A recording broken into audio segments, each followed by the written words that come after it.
ಈಗಲೇ ಬರ್ತಾನೆ.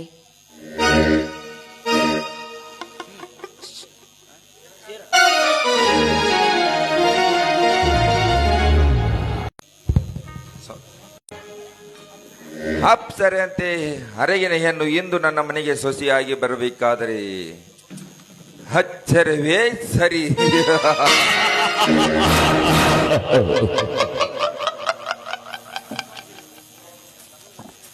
ನಿಮ್ಮ ತಮ್ಮ ಭಾಗ್ಯವೇ ನಿಮ್ಮ ತಮ್ಮ ಕನ್ಯಾ ಸಿಗಬೇಕಾದ್ರೆ ಭಾಗ್ಯವೇ ಭಾಗ್ಯ.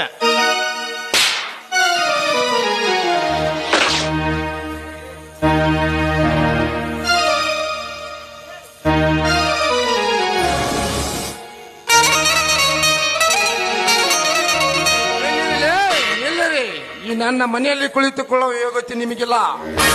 ಅಣ್ಣ, ನನಗೆ ಹಣ್ಣು ಕಾಯಿ ಉಡಿ ತುಂಬಿ ಕನ್ಯಾ ನೋಡಲು ಬಂದಿದ್ದಾರೆ. ಏನು ಮಾತನಾಡ್ತಿರ್ವಿ?